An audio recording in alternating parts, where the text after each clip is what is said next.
Berapakah aset semasa? Okay, first awak kena identify dulu. Okay, Syeda. Awak kena identify yang manakah aset semasa and then baru awak kira. Okay, so jom kita pergi tengok. Okay, account belum terima. Account belum terima dikira sebagai aset semasa ataupun aset bukan semasa. Okay, account belum terima. Okay, account belum terima. Account belum terima adalah aset semasa. Okay. So account belum terima adalah aset semasa. Okay, so take note kat situ. Okay, so kena kira yang ini first. Okay, next. Account belum bayar. Kalau account belum bayar dikira sebagai account belum bayar. Maksudnya kita belum bayar. Jadi itu adalah hutang. Okay, itu adalah hutang. Bila hutang dikira sebagai liability. Okay, account belum bayar dikira sebagai liability semasa. Okay. Kena identify dulu yang mana yang belum account semasa, aset semasa. Okay. Okay. And then bank. Kalau bank dikira apa? Aset semasa atau aset bukan semasa? Bank.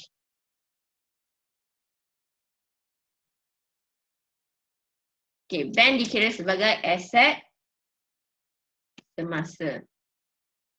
Okay. So, bank dikira sebagai aset semasa. Okay, untuk inventory. Okay, inventory adalah aset semasa. Tadi kita baru je discuss. Inventory kan stok simpanan adalah dikira sebagai aset semasa. Maksudnya barangan tersebut berkurangan, cepat berkurangan.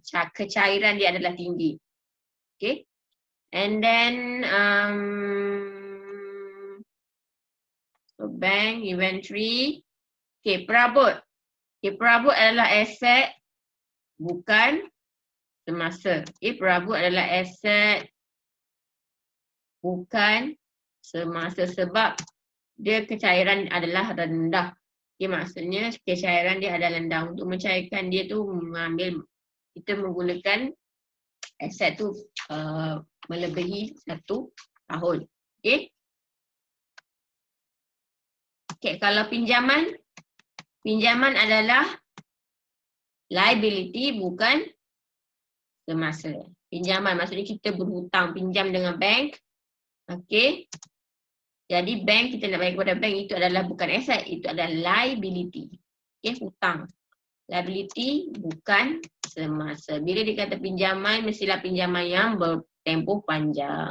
Okay, so kira dia nak aset semasa. Jadi kira 14,000 tambah dengan 9,800 tambah dengan 10,000. Berapa jawapan dia? Kira Syahida berapa jawapan dia?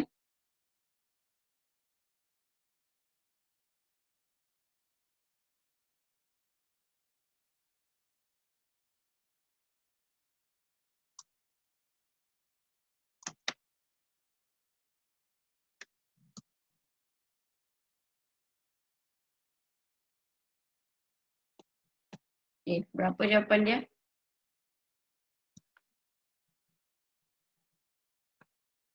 Tambah je.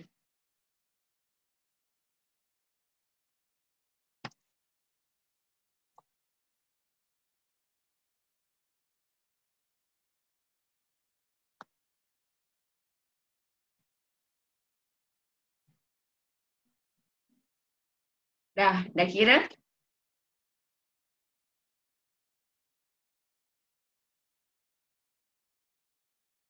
Dah kira?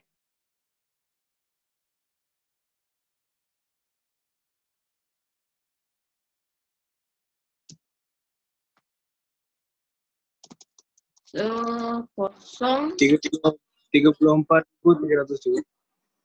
Okey, bagus. Okey, itu jawapan dia. 34,300.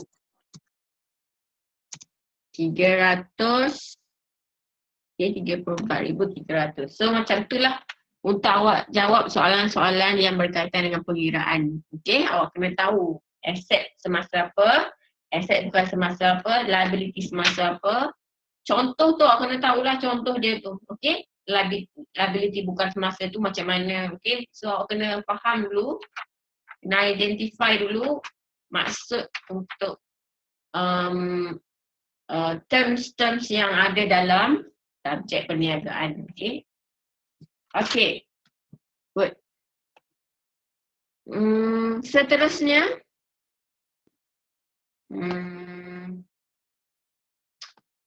okay, pergi kepada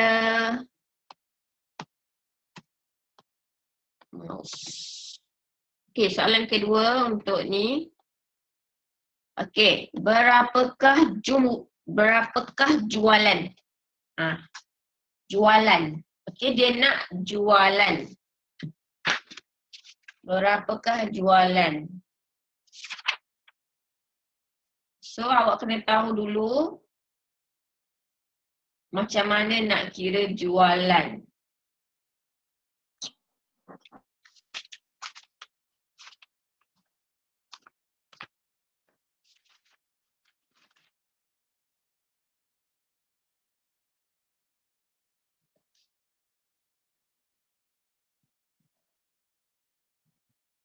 Jualan tu adalah jualan.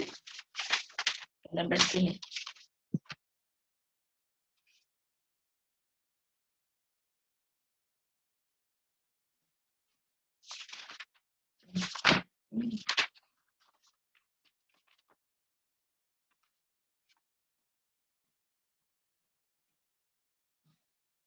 Okay, first awak kena tahu macam mana. Okay, jap. Okay, kalau jualan maksudnya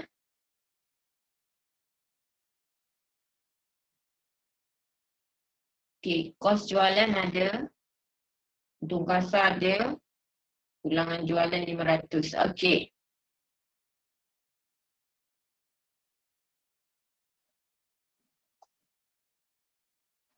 Jualan tu jualan bersih lah kan? Sekejap.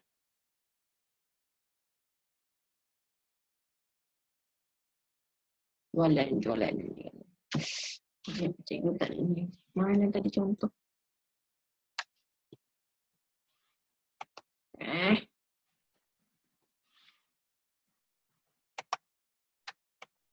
So dia nak jualan. Mana jualan? Okay, dia nak jualan atas ni. Dia dah bagi kat awak kos jualan dengan untung kasar. Jadi kos jualan, okay, kalau jualan tolak pulangan jualan akan dapat jualan bersih. Okay, tak kisah. Okay, jualan, nak dapatkan jualan awak kena kos jualan tambah dengan untung kasar.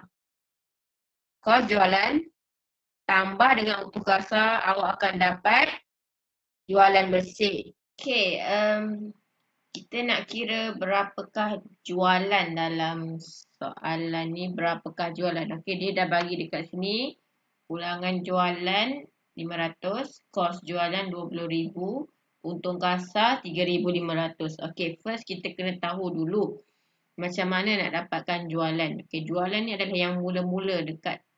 Kalau dalam penyata pendapatan, dia duduk di lajur ketiga yang mula-mula. Maksudnya dia tak dapat lagi jualan bersih berapa, dia tak dapat lagi berapa untuk jualan bersih. Okay, so kita dah ada kat situ pulangan jualan. Okay, so kita mulakan. Okay, kita tengok equation macam mana nak dapatkan jualan. Okay, so first kena tahu dulu macam mana nak dapatkan jualan bersih tu. Okay, jualan tolak dengan pulangan jualan, awak akan dapat jualan bersih. Okay, jualan bersih. Okay, untuk tahu untung kasar dengan kos jualan tu, okay, jualan bersih tolak kos jualan, awak akan dapat untung kasar. Okay, so kita boleh buat kat sini macam equation macam okay. So, kos jualan tambah dengan untung kasar, awak akan dapat jualan bersih. Okay, so 35,000 tambah dengan 20,000, awak akan dapat 55,000. Okay, so 55,000 adalah jualan bersih. Okay, di mana kos jualan tambah dengan untung kasar awak akan dapat jualan bersih. Okay, jadi awak nak dapatkan jualan. Okay, kalau jualan tolak dengan pulangan jualan, awak akan dapat jualan bersih. Jadi jualan bila tolak, okay, maksudnya awak kena tambahlah. Okay, jadi 55,000 jualan bersih tambah dengan 500, awak akan dapat jualan sebanyak 55,500. So, jawapan dia, berapakah jualan? Jawapan dia, jualan adalah 55,500. Okey, itu adalah jawapan dia. Okey. So, kita ada lagi satu sebenarnya, tapi tak apalah, nanti awak buat dulu latihan, okey. Untuk kertas 2 tu, soalan yang pertama jelaskan perbezaan antara equity, okey. Okay, kita pergi sikit Okay, mana dah?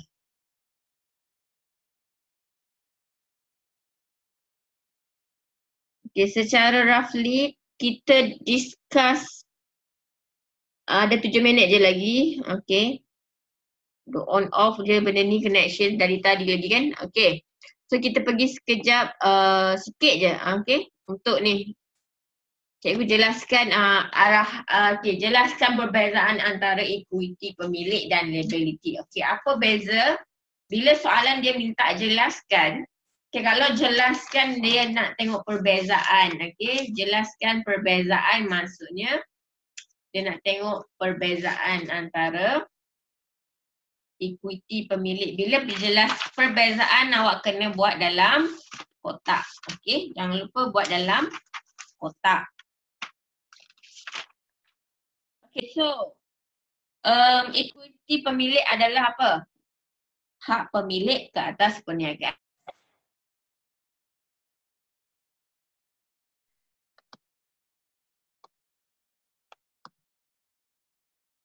Okay. Okay, so bila perbezaan awak kena buat dia dalam bentuk petak dalam table. Okay, make sure dalam table awak kena create table. Satu table untuk satu petak untuk equity pemilik dan satu petak lagi untuk liability. So bersebelahan macam tu. So that awak boleh nampaklah perbezaan antara pemilik equity dengan liability. Okay, kalau equity adalah hak pemilik ke atas perniagaan, okay, kalau liability pula adalah hutang perniagaan kepada pihak luar. Okay, itu adalah perbezaan dia. Lagi apa? Kalau kalau awak nak bagi dia perbandingan, awak kena make sure perbandingan tu pada benda yang sama. Awak jangan bandingkan dia. Okay, make sure awak kena bandingkan dia dengan benda yang sama lah. Awak jangan bandingkan, bezakan dengan benda yang lain. Okay, so kalau berdasarkan pemilik, kena berdasarkan, kalau hutang, perniagaan, okay. Kalau dari segi modal, okay, so make sure kena sama, okay.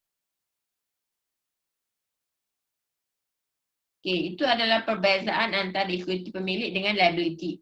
Kalau kos tetap dengan kos berubah, okay, so sama juga kena buat dalam table, okay. Kos tetap ialah apa dia? Kos yang dibayar untuk penggunaan input dan tetap, okay. Kalau kos berubah, kos yang bayar untuk input yang berubah-ubah, okay. So, sebagai contoh, kos tetap adalah gaji pekerja, kos tetap. Kalau gaji pekerja setiap bulan 1,500 lah, dia tak berubah. Okay, kalau kos berubah adalah kos yang berkaitan dengan pengeluaran, okay. Contoh, bil elektrik, bil air, okay. Maksudnya kalau ada pengeluaran, adalah kos berubah. Kalau tak ada pengeluaran, kos berubah tak ada. Okay. So maksudnya kos tetap. Okay, walaupun kos tetap, mana-mana pun setiap bulan awak kena bayar kos tu. Walaupun tak ada pengeluaran ke, ada pengeluaran ke, kos tetap awak kena bayar. Okay, kos tetap tu awak tetap kena bayar setiap bulan. Macam sewa, bangunan, gaji pekerja. Okay, itu adalah kos tetap. Kalau kos berubah, kos yang berubah-ubah. Macam upah. Mungkin upah hari ni lain, esok lain. Okay, so berbeza-beza. Mungkin upah dibayar minggu waktu ni 1 jam, 2 jam, esok 3 jam. Okay. So dia berubah. Okay. Ni secara ringkaslah cikgu bagi. Okay. Nanti awak cuba balik buat dulu. Dalam table jelaskan perbezaan. Okay. Cuba buat dalam A4 paper. Nanti cuba send dekat WhatsApp ke. Okay. Soalan untuk essay ni. Nanti cikgu check lah. Okay, awak balik buat dulu untuk bahagian B soalan essay ni. Nanti kita bincang. Okay? Boleh? So, homework lah tu soalan essay. Okay, so soalan essay tu adalah sebagai homework. Okay, cuba balik buat dulu. Boleh Syahdah? Okay, homework. Soalan essay tu homework. Balik. Tak payah balik lah, memang dah kat rumah kan. Okay, buat dulu nanti kita bincang. Okay. Buat dulu nanti kita bincang. Okay, cikgu nak dengar jawapan awak. Okay, kalau salah cikgu betulkan. Kalau betul, dapatlah markah. Okay, jangan lupa. Okay, nanti jumpa hari Jumaat ni. Kita cuba go through soalan ni. Okay, dah habis soalan ni barulah kita pergi proceed kepada points dalam point untuk bab 4 seterusnya. Okay, pihak berkepentingan. Boleh?